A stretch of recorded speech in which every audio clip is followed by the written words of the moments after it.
Hey guys, Construction Monk here.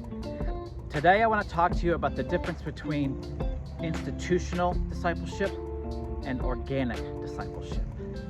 What do I mean by institutional discipleship?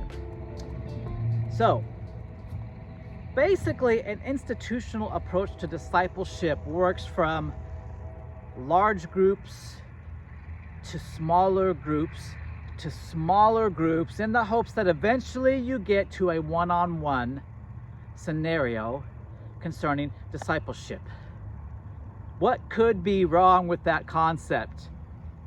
Discipleship is not something that happens in large groups. Discipleship, by definition, is one elder with one younger in conversation, in communion, in community, in relationship, right? And so most churches, this is just the way that they attempt to incorporate discipleship into their structure, their organization, their institution. So they feel like, okay, people are going to come on Sunday morning. This is their introduction to our church. So we're going to start to disciple them through Sunday morning sermons and maybe Sunday school.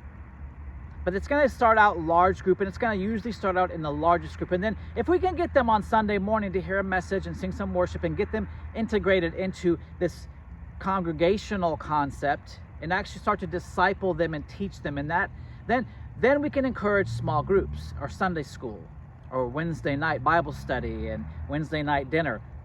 And so you move from a large group to a little bit smaller group, but still large, and then you hope that they start to form some relationships in that group, and you hope that out of that group they might get into small groups, which are a smaller group, right? And that they might build some relationships in that group, and that some discipling may happen in that situation as well. And then you hope that from the small group, people would form relationships and begin to do some one-on-one discipleship. But guys, you can't disciple people in a large group. You can't disciple people in a slightly smaller group. You can't disciple people in an even smaller group. You can't even disciple people in the smallest group. You can only disciple people one-on-one. That is discipleship. And discipleship isn't just people getting together no matter what size the group is. It's about an elder and a younger in relationship, in community and communication, right? Building relationship. There's an accessibility. For discipleship to happen, you have to have a wise elder who is willing to get together with a wise younger and have conversations and live life and open their life up and be available. You need availability and vulnerability for discipleship to happen between an elder and a younger. And so the church has discipleship backwards. The institutional discipleship doesn't work.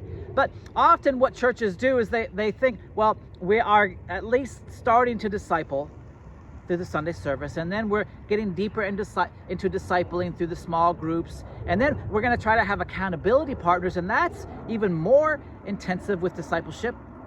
And then hopefully there can be some one-on-one. But guys, really, what you might end up with, even if you get to the accountability group level, which is usually around 4 people. People call this your stretcher bearers, right? That's usually still a peer group situation where you have peers trying to encourage one another, and that's good, keep each other accountable, but that's not necessarily creating an environment where there's a spiritual elder and a spiritual younger coming together. And guys, if you start big and try to work small, it doesn't really work. You might actually eventually get to a few people being discipled and doing discipleship, but if you start on the opposite end of discipleship, thinking you're discipling and working your way towards what you might think of as more organic discipleship, you're actually not even discipling at any of those levels. It's not until you get to one elder and one younger that discipleship happens. And guys, why are we trying to do all these other steps to get to discipleship? Why don't we just start with discipleship? Why don't we just say, hey, let's try to bring wise elders and wise youngers together, which means let's try to identify who in our congregation are wise elders, and let's try to pair them up with people we can identify as spiritual youngers that need wise elders.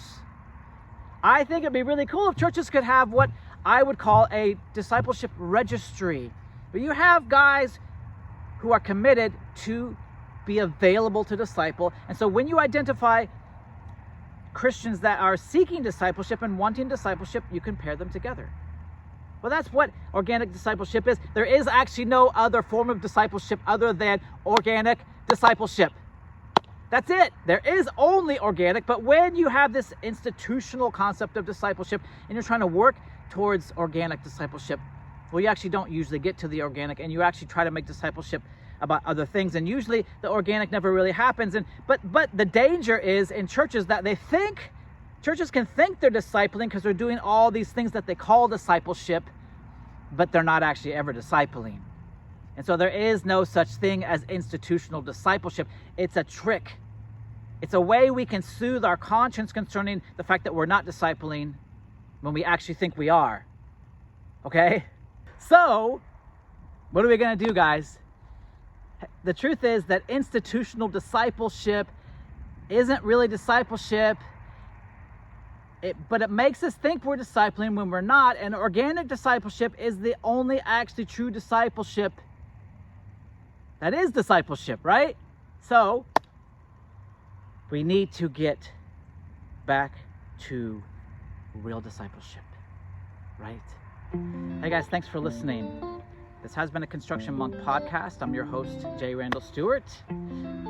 Love you guys. Go Team Discipleship. Woo, woo. Go Team Discipleship. Yes. Wow. Go Team Discipleship. Go.